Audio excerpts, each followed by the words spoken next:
semua, salam sejahtera dan selamat datang ke Cikgu Yi Channel. Hari ini, Cikgu akan berkongsi dengan anda semua bab 2 mikroekonomi yang bertajuk keanjalan permintaan silang. Jadi, marilah kita menerokai tajuk ini dengan lebih mendalam lagi. Keanjalan permintaan merupakan satu tajuk besar dan melingkungi 3 subtopik yang utama, iaitu keanjalan permintaan harga, keanjalan permintaan silang dan keanjalan permintaan pendapatan. Hari ini, Cikgu akan berkongsi dengan anda semua tajuk keanjalan permintaan silang. Di bawah tajuk keanjalan permintaan silang, kita akan lihat definisi keanjalan permintaan silang, rumus untuk menghitungkan keanjalan permintaan silang dan seterusnya dengan rumus yang kita guna, kita akan lihat hubungan antara dua jenis barang. Jadi, marilah kita mula dengan definisi keanjalan permintaan silang. Sebelum kita lihat apakah maksud keanjalan permintaan silang, marilah kita lihat satu kajian kes. Katakanlah harga A meningkat dan menyebabkan kuantiti diminta A menurun. Ini adalah berdasarkan kepada hukum permintaan yang menyatakan wujudnya satu hubungan songsang ataupun hubungan negatif antara harga dan kuantiti diminta. Tetapi hari ini, di bawah tajuk keanjalan permintaan silang, kita akan lihat hubungan antara harga A dengan permintaan X. Didapati bahawa apabila harga A meningkat, kuantiti diminta A menurun, permintaan X pula menurun. Jadi, apakah hubungan antara harga A dengan permintaan X? Ini akan dijelaskan oleh tajuk kita hari ini, keanjalan permintaan silang. Seterusnya, kita lihat apabila harga A naik, kuantiti diminta A menurun dan pada masa yang sama, permintaan Y meningkat. Jadi, kejatuhan kuantiti diminta A kerana harga A meningkat adalah kerana hukum permintaan. Tetapi, apa yang kita nak tumpukan perhatian kita hari ini ialah kenapa kenaikan harga A akan menyebabkan permintaan Y meningkat. Jadi, kita akan menerangkan ini melalui tajuk keanjalan permintaan silang. Dan kes yang terakhir, apabila harga A naik, kuantiti diminta A menurun dan pada masa yang sama, permintaan Z tidak berubah. Jadi ini menunjukkan bahawa tidak ada hubungan antara harga A dengan permintaan Z. Baiklah, daripada 3 kes yang cikgu tunjukkan ini, kita dapati bahawa harga A dengan permintaan X menunjukkan satu hubungan negatif. Hubungan negatif ini adalah merujuk kepada arah anak panah itu. Ini menunjukkan bila harga A naik, tetapi permintaan X menurun. Jadi satu anak panah naik, satu anak panah menurun telah menunjukkan kedua-dua barang ini mempunyai satu hubungan negatif dari segi harga A dibandingkan dengan permintaan X. Bagi kes yang kedua, kita dapati bahawa harga A dan permintaan Y adalah berhubung positif. Hubungan positif ini boleh dilihat daripada kenaikan harga A di mana anak panah naik, pada masa yang sama permintaan untuk barang Y juga naik. Jadi kedua-dua anak panah ini naik pada masa yang serentak. Inilah yang menunjukkan wujudnya hubungan positif antara harga A dengan permintaan Y. Seterusnya bagi kes yang ketiga, kita dapati apabila harga A naik, didapati permintaan Z tidak berubah. Jadi, kelihatan bahawa permintaan Z tidak dipengaruhi langsung oleh kenaikan harga A. Jadi, kita boleh katalah harga A dengan permintaan Z adalah tidak berkaitan. Baiklah, untuk memahami tajuk ini dengan lebih mendalam, marilah kita lihat contoh dengan menggunakan benda yang lebih praktikal dalam dunia kita, iaitu kereta. Andaikan harga kereta menurun. Apabila harga kereta menurun, maka kuantiti diminta kereta akan naik.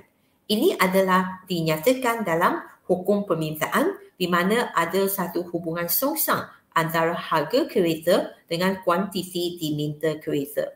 Tetapi untuk tajuk kita hari ini, kita akan lihat hubungan antara harga kereta dengan barang yang lain. Ini adalah apa yang dikaji dalam tajuk keanjalan permintaan silang. Jadi, kita akan kaitkan harga kereta dengan permintaan petrol. Apabila harga kereta menurun, maka kuantiti diminta kereta akan naik. Jadi apabila pengguna menggunakan lebih banyak kereta, tentulah mereka akan perlukan lebih banyak petrol. Jadi permintaan petrol juga akan meningkat.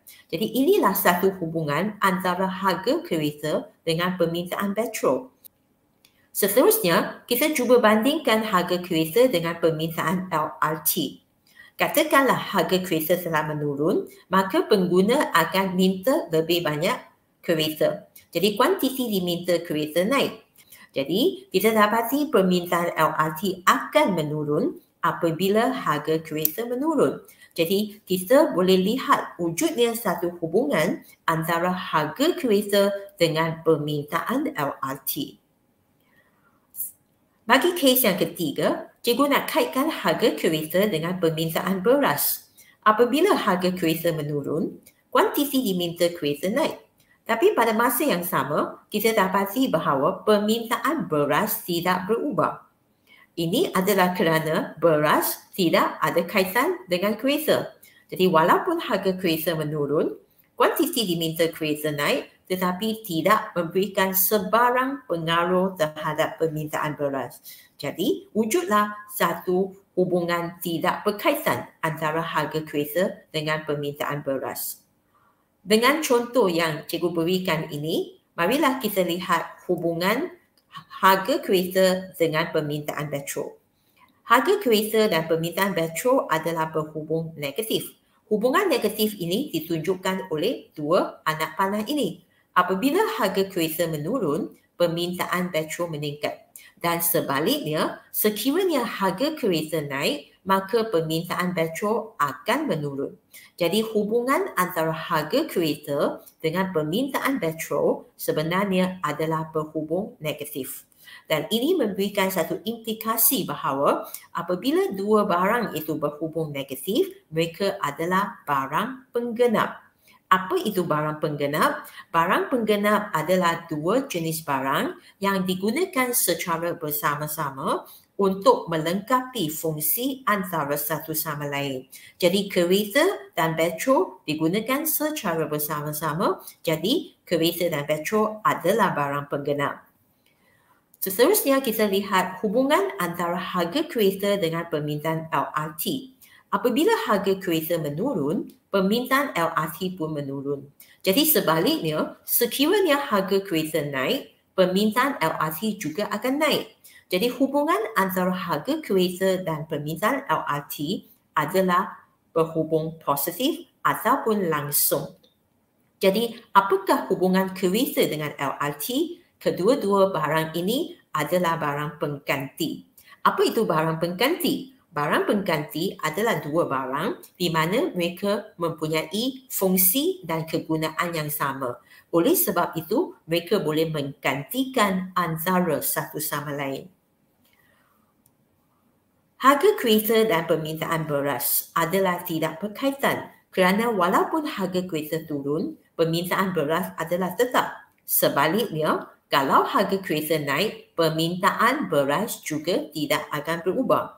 Kerana kereta dan beras adalah dua barang yang tidak berkaitan. Jadi mereka dikenali sebagai barang neutral.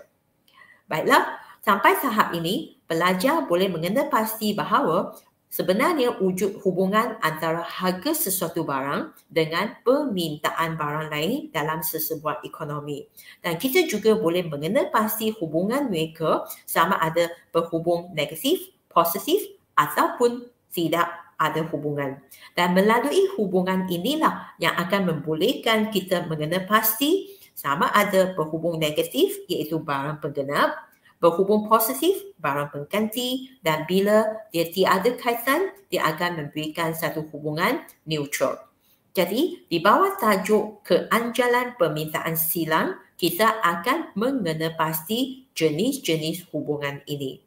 Jadi kita lihat keanjalan permintaan silang digunakan untuk mengkaji hubungan antara dua jenis barang, iaitu sama ada mereka adalah barang penggenap, barang pengganti ataupun barang neutral.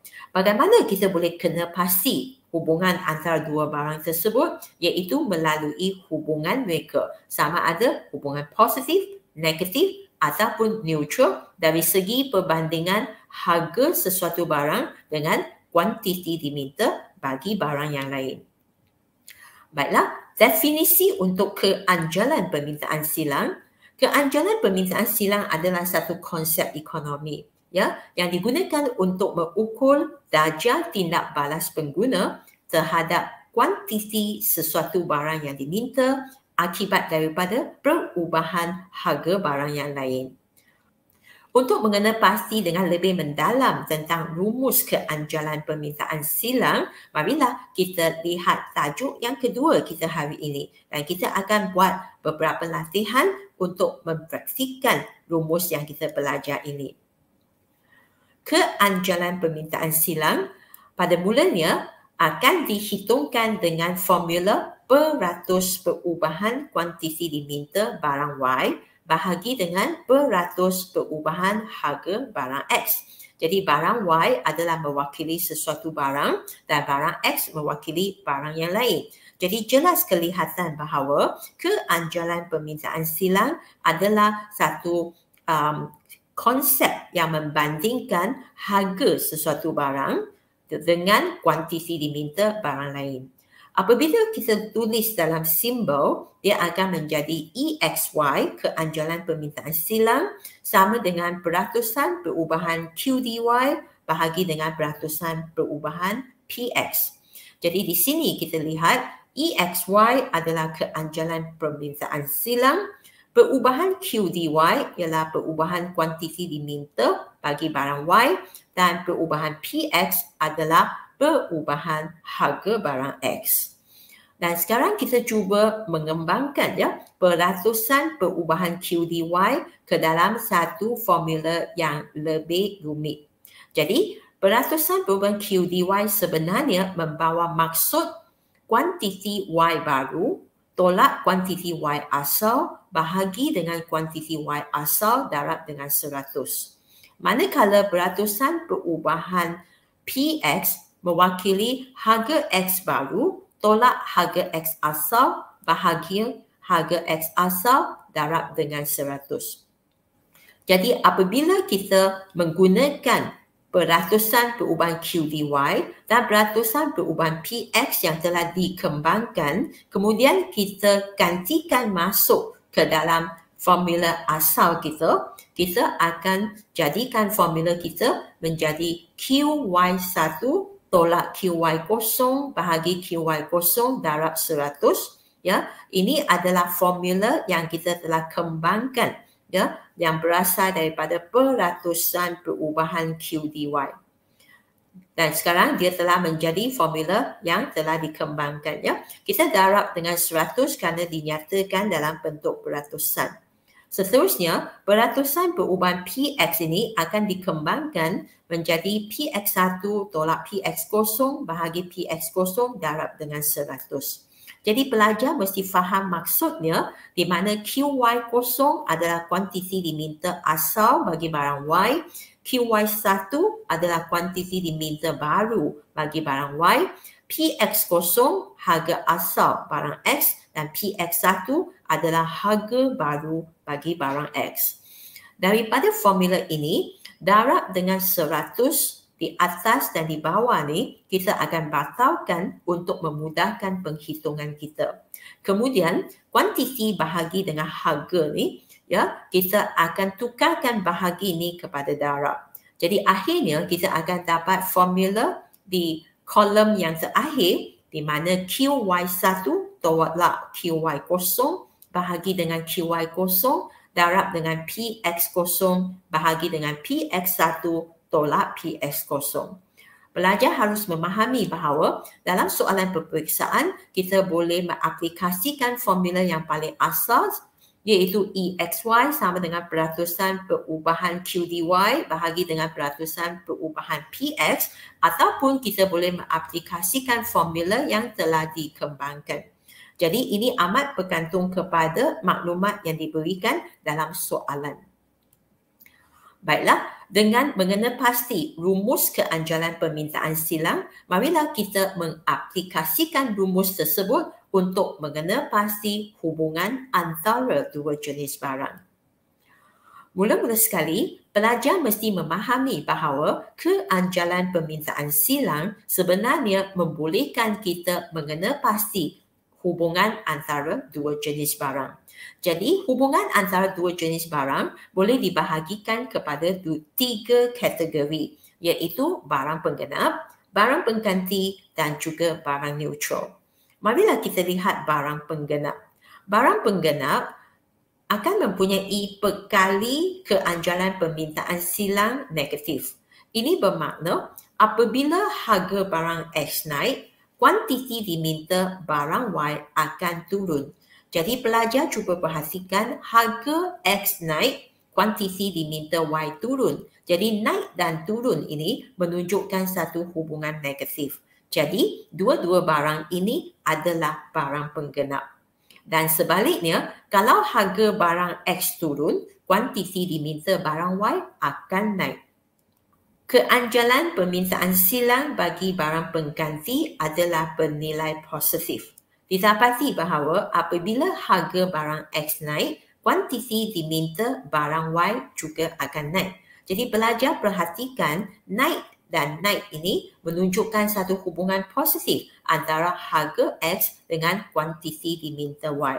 Keadaan sebaliknya, apabila harga barang X turun, maka kuantiti diminta barang Y juga akan turun. Jadi inilah maksudnya EXY ataupun pekali keanjalan permintaan silang untuk barang pengganti adalah bernilai positif.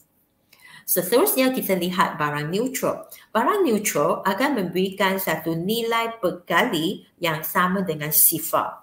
Ini bermakna apabila harga barang X naik, kuantiti diminta bagi barang Y tidak akan berubah. Dan keadaan sebaliknya, kalau harga barang X turun, kuantiti diminta bagi barang Y juga tidak berubah. Kerana kedua-dua barang ini tidak berkaitan. Jadi mereka dinamakan sebagai barang neutral di mana pekali keanjalan permintaan silang adalah sifar.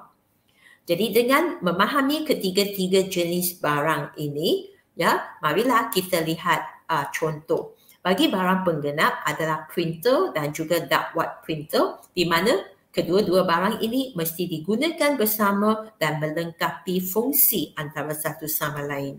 Bagi barang pengganti, jus orange dan jus apple kerana kedua-dua ini merupakan jus buah-buahan dan boleh mengganti antara satu sama lain. Dan seterusnya bagi barang neutral adalah jam tangan dan kertas di mana kita dapati tidak ada hubungan antara harga jam tangan dengan permintaan kertas. Baiklah, dengan mengenal pasti barang pengganti, barang penggenap dan juga barang neutral, marilah kita mengkaji dengan lebih mendalam dengan melihat hubungan mereka dan juga rumus dan kelopnya. Bagi barang pengganti, wujudlah satu hubungan positif antara harga barang lain dengan kuantiti diminta sesuatu barang. Jadi pelajar mesti mengenal pasti dua kata kekunci di sini. Apakah hubungan positif ini? Hubungan positif ini merujuk kepada harga sesuatu barang dengan kuantiti diminta bagi barang yang satu lagi.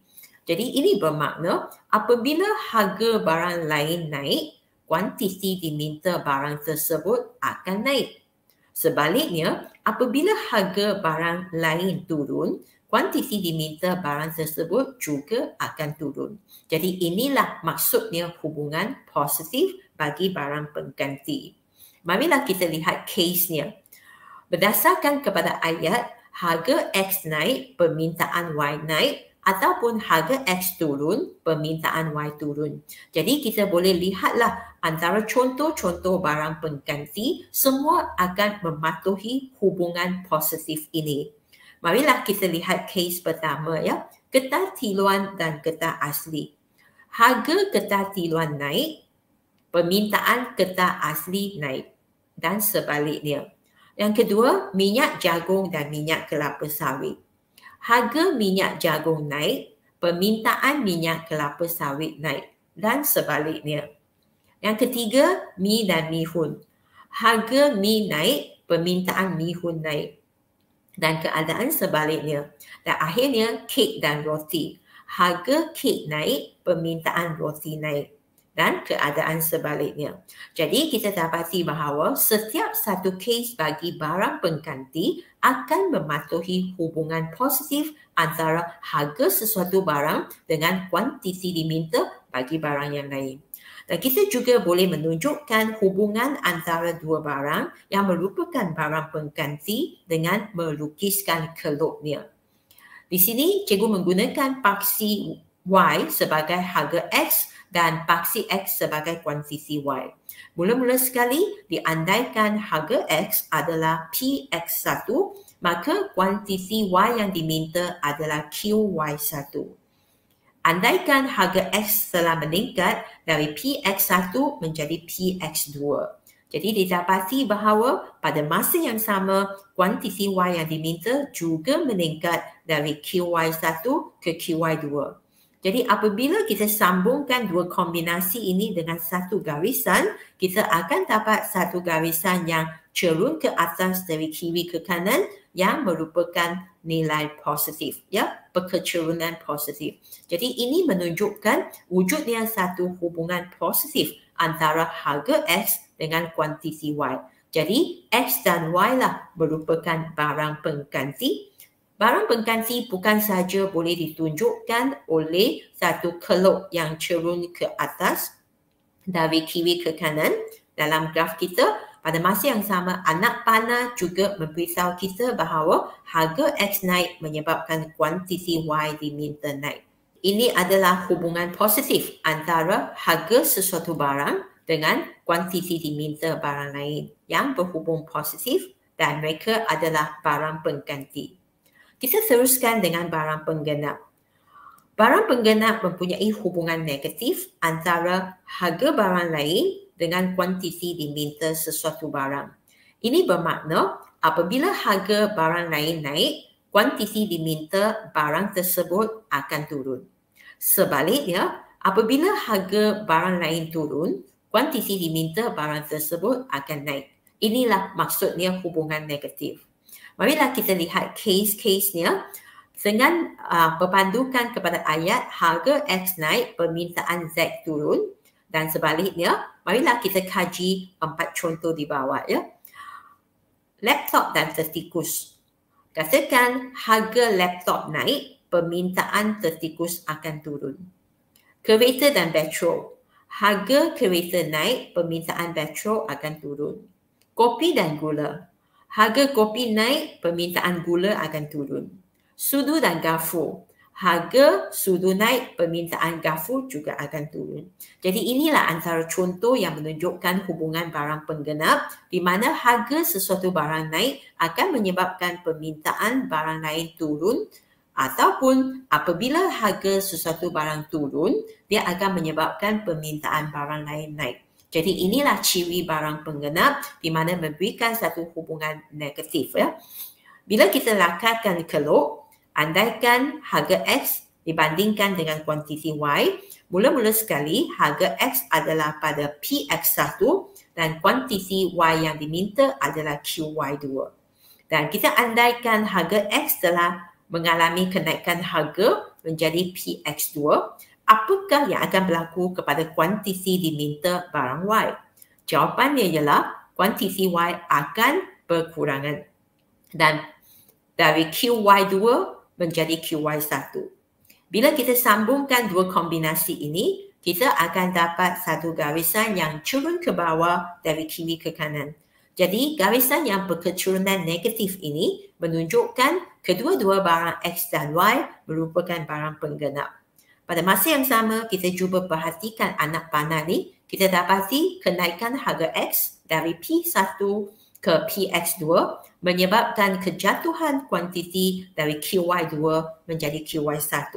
Jadi inilah dikatakan hubungan negatif ataupun songsang antara harga X dengan kuantiti Y yang diminta. X dan Y merupakan barang penggenap. Kita teruskan dengan kes barang neutral. Barang neutral mempunyai hubungan sifar antara harga barang lain dengan kuantiti diminta sesuatu barang. Ini bermakna apabila harga barang lain naik atau turun, dia tidak memberikan kesan kepada kuantiti diminta, di mana kuantiti diminta suatu barang itu tidak berubah. Jadi marilah kita lihat kes-kesnya. Kita berpandukan kepada ayat harga X naik atau turun, permintaan A tidak berubah.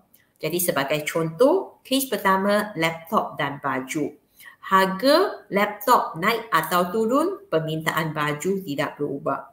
Kereta dan buku, harga kereta naik atau turun, permintaan buku tidak berubah. Kopi dan telefon, apabila harga kopi naik atau turun, permintaan telefon tidak berubah. Dan akhir sekali, apabila harga beg naik atau turun, permintaan jam tangan juga tidak berubah. Jadi daripada kes-kes ini, jelaslah kelihatan bahawa barang neutral adalah dua barang di mana perubahan harga sesuatu barang tidak akan mempengaruhi kuantiti diminta bagi barang yang lain.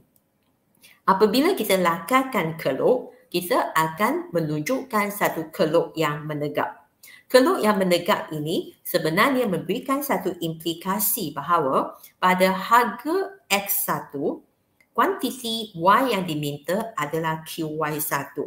Bila harga X meningkat menjadi PX2, kuantiti Y yang diminta masih pada QY1. Jadi kuantiti Y yang diminta tidak dipengaruhi oleh perubahan harga X. Jadi menunjukkan bahawa kuantiti Y dan harga X tidak ada hubungan langsung. Jadi hubungan adalah sifar menunjukkan kedua-dua barang ini merupakan barang neutral. Baiklah, melalui pengetahuan yang telah disampaikan tadi, marilah kita membuat beberapa latihan penghitungan. Hitung keanjalan permintaan silang antara rekod dengan kuantiti diminta bola tangkis. Jadi untuk menjawab soalan ini, kita sudah jelas bahawa rekod dan bola tangkis adalah barang penggenap. Jadi apa yang kita perlu buat ialah kita nak buktikan hubungan barang penggenap sahaja. Jadi mula-mula sekali, apa yang perlu kita buat ialah kita perlu kena pastikan harga rekod iaitu harga asal dan harga barunya, dan kena pasti kuantiti diminta bola tangkis iaitu kuantiti asal dan kuantiti barunya. Lepas tu kita akan masukkan ke dalam formula kita. Sebelum itu, kita perlu ubah suaikan formula kita berdasarkan kepada rekod dan bola tangkis dalam soalan ini. Jadi, kuantiti bola tangkis baru tolak kuantiti bola tangkis asal bahagi dengan kuantiti bola tangkis asal. Darab dengan harga rekod asal bahagi dengan harga rekod baru tolak harga rekod asal. Jadi apabila kita masukkan nilai ke dalam formula kita, ia akan menjadi 80 tolak 60 bahagi dengan 60, darab dengan 200 bahagi 100 tolak 200. Akhirnya kita dapat jawapan negatif 0.67. Jadi negatif 0.67 ini boleh juga ditunjukkan dengan lakaran graf. Marilah kita tengok graf yang ditunjukkan. Mula-mula sekali, paksi Y adalah harga rekod dan paksi X adalah kuantiti bola tangkis. Jadi kita masukkan nilai dan plotkan mengikut apa yang diberikan dalam jadual.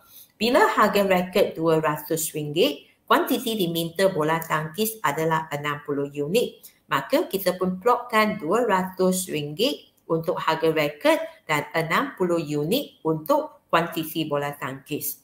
Apabila harga rekod menurun menjadi RM100, kuantiti diminta bola tangkis pun naik menjadi 80 unit. Jadi kita akan plotkan kombinasi yang baru di mana harga rekod RM100 kuantiti diminta bola tangkis adalah 80 unit.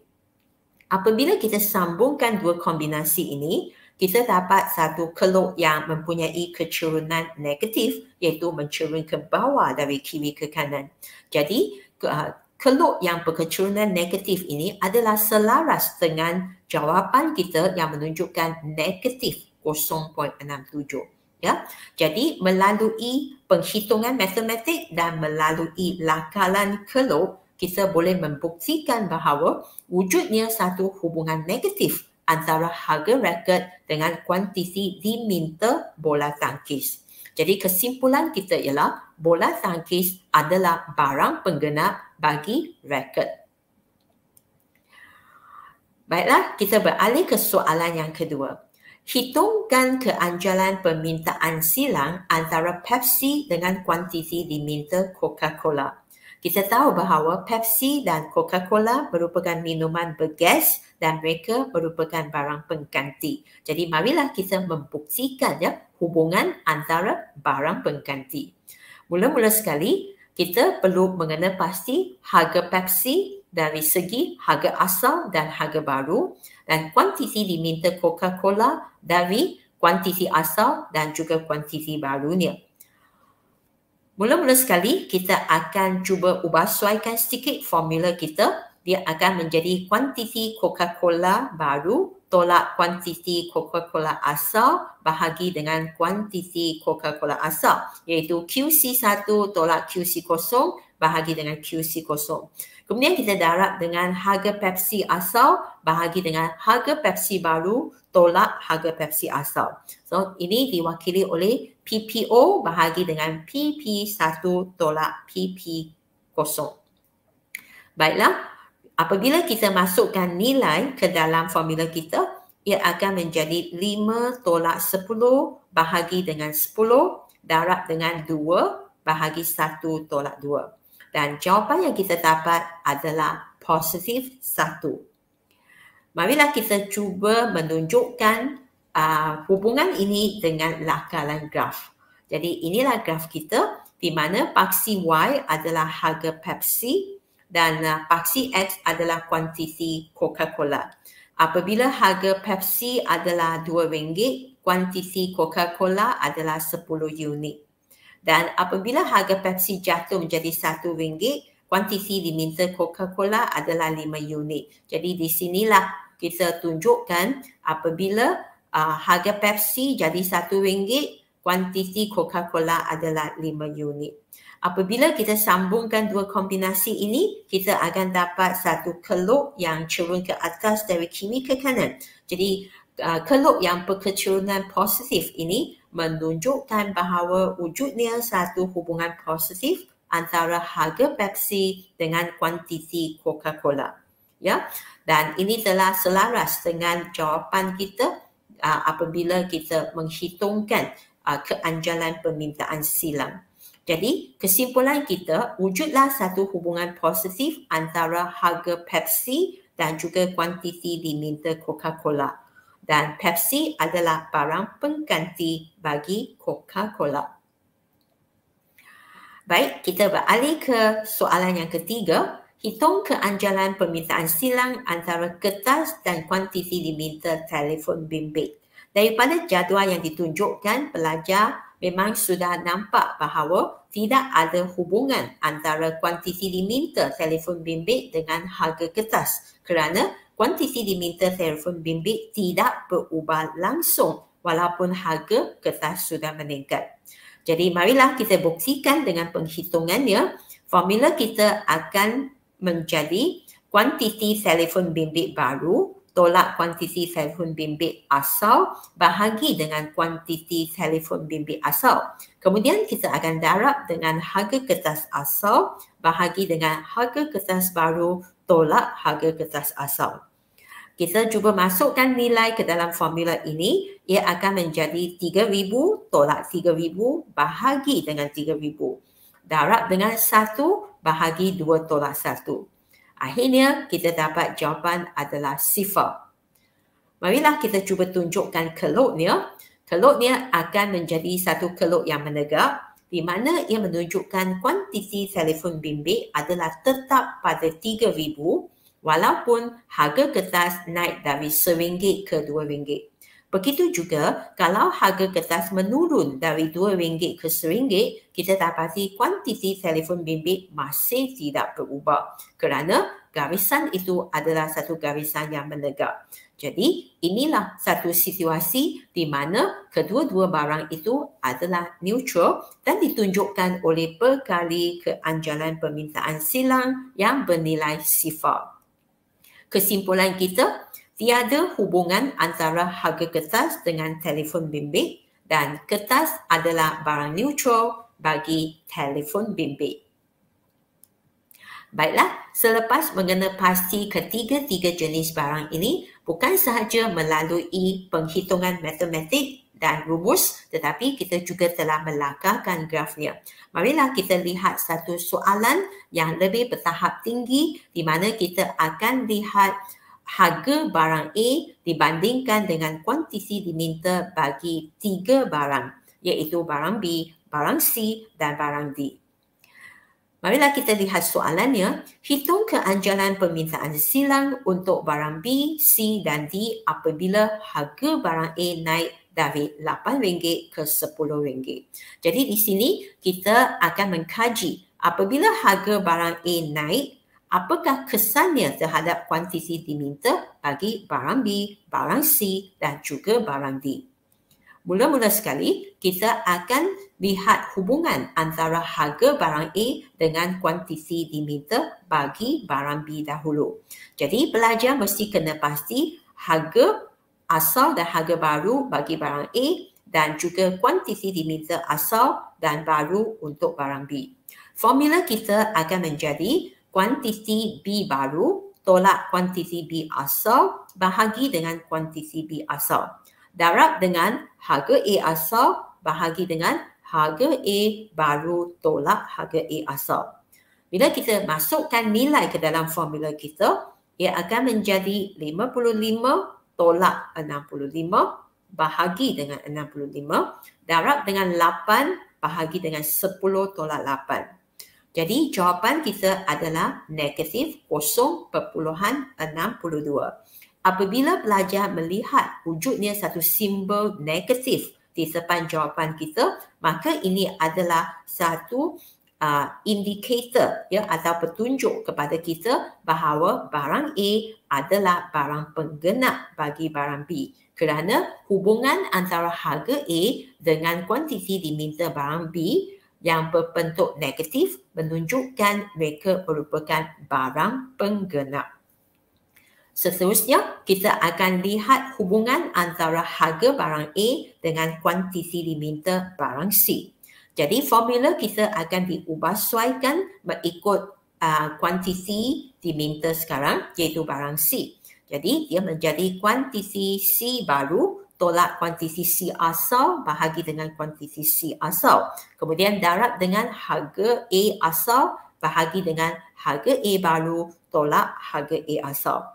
Dengan cara ini kita akan masukkan nilai ke dalam formula. Kita dapati 90 tolak 80 bahagi dengan 80 untuk perubahan kuantiti C darab dengan 8 bahagi dengan 10 tolak 8. Ini adalah perubahan bagi harga A. Jadi akhirnya kita dapat satu jawapan yang positif, iaitu positif 0.5. Jadi tanda positif ini telah memberikan kita satu implikasi bahawa barang A adalah barang pengganti bagi barang C.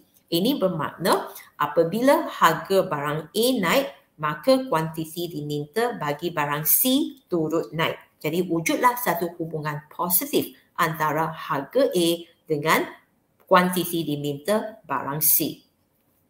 Akhir sekali, kita akan lihat hubungan antara harga barang A dengan kuantiti diminta barang D. Jadi formula kita akan menjadi kuantiti D baru tolak kuantiti D asal bahagi dengan kuantiti D asal darab dengan harga A asal bahagi dengan harga A baru tolak harga A asal. Apabila kita masukkan unit ke dalam Kuantiti kita dapati kita akan gunakan 45 tolak 45 bahagi 45 kerana barang D memang tidak ada perubahan dari segi kuantiti diminta apabila harga barang A naik. Jadi 45 tolak 45 bahagi 45 darab dengan 8 bahagi dengan 10 tolak 8. Akhirnya jawapan kita adalah sifar. Jadi apabila kita dapat jawapan sifar, ini memberitahu kita bahawa barang A adalah barang neutral ataupun barang yang tidak berkaitan bagi barang D. Jadi inilah kegunaannya keanjalan permintaan silang dari segi rumusnya untuk membantu kita lihat hubungan negatif, hubungan positif ataupun hubungan adalah sifar dalam hubungan antara dua jenis barang. Dan seterusnya, kita boleh mengenal pasti mereka merupakan barang penggena, pengganti ataupun barang neutral. Baiklah, kita lihat satu lagi soalan. Diberi apabila harga barang A naik sebanyak 10%, kuantiti permintaan barang X naik sebanyak 5%. Jadi soalannya, apakah hubungan barang A kepada barang S? Jelaskan. Mula-mula sekali, pelajar boleh nampak satu clue dalam soalan ini. Harga barang A naik, kemudian kuantiti permintaan barang S naik. Jadi yang penting ialah hubungan positif. Harga A naik, kuantiti diminta barang S naik. Jadi naik dengan naik ini menunjukkan satu hubungan yang positif. Jadi apabila wujudnya hubungan positif, kita dapati barang S ialah barang pengganti kepada barang A. Soalan ini memerlukan kita menjelaskan jawapannya. Jadi penjelasannya ialah perubahan kuantiti diminta bagi barang S adalah berhubung positif dengan perubahan harga barang R. Dari mana kita dapat jawapan ini? Dari clue yang diberikan dalam soalan. Kerana harga barang A naik, kuantiti permintaan barang S naik. Jadi inilah hubungan positifnya.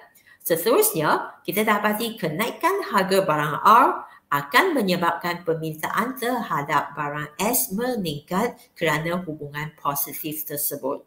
Jadi ini membuktikanlah bahawa barang S adalah barang pengganti kepada barang R. Kita lihat soalan B. Bagaimanakah kenaikan harga barang R mempengaruhi keruk permintaan barang S? Pelajar mesti faham bahawa bila harga barang R naik, mengikut hukum permintaan, kuantiti diminta barang A mesti menurun. Ini adalah satu hubungan songsang antara harga barang A dengan kuantiti diminta barang A. Apabila kuantiti barang A kurang diminta, kita dapati pengguna membeli lebih barang S kerana soalan telah memaklumkan kepada kita kuantiti permintaan barang S naik. Jadi, apakah sebenarnya barang A dengan barang S ialah barang pengganti? Jadi, kita dapati orang ramai akan menggantikan barang A yang telah naik nilai itu dengan barang S. Akhirnya, permintaan barang S akan meningkat dan ini akan ditunjukkan oleh kelok permintaan barang S beralih ke kanan. Jadi, jawapan kita ialah kenaikan harga barang A menyebabkan kelok permintaan barang S beralih ke kanan. Baiklah, kita lihat soalan C. Hitung keanjalan permintaan silang antara barang S dan barang A. Jadi soalan ini mudah sahaja kerana didapati bahawa kedua-dua nilai perubahan harga dan perubahan kuantiti diminta telah diberikan dalam bentuk peratusan. Jadi kalau diberi dalam bentuk peratusan, kita dapati bahawa kita boleh gunakanlah formula yang paling asal iaitu peratusan perubahan kuantiti S bagi dengan peratusan perubahan harga R. Kenapa kuantiti S? Kerana S adalah berubah dari segi kuantiti diminta, manakala R adalah berubah dari segi harga. Jadi kita pun ubah sesuaikan formula kita berdasarkan kehendak soalan. Jadi di sini kita akan menggunakan perubahan kuantiti S iaitu 5% bahagi dengan peratusan perubahan harga R iaitu 10%. Jadi akhirnya kita dapat 0.5. Yang penting ialah dia merupakan satu nilai positif. Jadi nilai positif inilah yang menunjukkan kedua-dua barang ini adalah barang pengganti. Baiklah, selepas kita belajar semua konsep keanjalan permintaan silang, cikgu akan membuat satu rumusan dan juga satu kesimpulan untuk apa yang kita telah pelajari hari ini. Mula-mula sekali, keanjalan permintaan silang memberitahu kita bahawa ia merupakan satu konsep untuk mengukur darjah tindak balas pengguna terhadap kuantiti suatu barang yang diminta akibat daripada perubahan harga barang lain. Dan kita boleh menghitungkan perkali keanjalan permintaan silang dengan menggunakan formula. Jadi formula yang paling asas sekali ialah peratusan perubahan kuantiti diminta Y bahagi dengan peratusan perubahan harga X. Dan Y dan X ini adalah menunjukkan bahawa perubahan harga sesuatu barang yang mempengaruhi kuantiti diminta barang lain. Dan formula ini boleh diubah sesuai dari semasa ke semasa mengikut kehendak soalan. Iaitu X dan Y boleh digantikan dengan barang-barang lain mengikut kehendak soalan. Dan apabila kita kembangkan formula ini, kita juga boleh pakai formula yang telah dikembangkan sehingga peringkat yang terakhir iaitu QY1 tolak QY0 bahagi dengan QY0 darab dengan PX0 bahagi PX1 tolak PX0. Begitu juga dengan tadi, X dan Y ini adalah dua simbol yang boleh ditukar mengikut kehendak soalan. Melalui penggunaan formula ini, kita akan dapat 3 jenis jawapan yang kita kenali sebagai perkali. Jadi perkali kita boleh jadi positif, negatif ataupun sifar. Apabila kita dapat jawapan yang berbentuk positif, dia memberikan kita satu implikasi bahawa hubungan antara dua barang itu adalah positif dari segi harga sesuatu barang yang mempengaruhi kuantiti diminta bagi barang yang lain. Jadi kedua-dua barang itu adalah barang pengganti.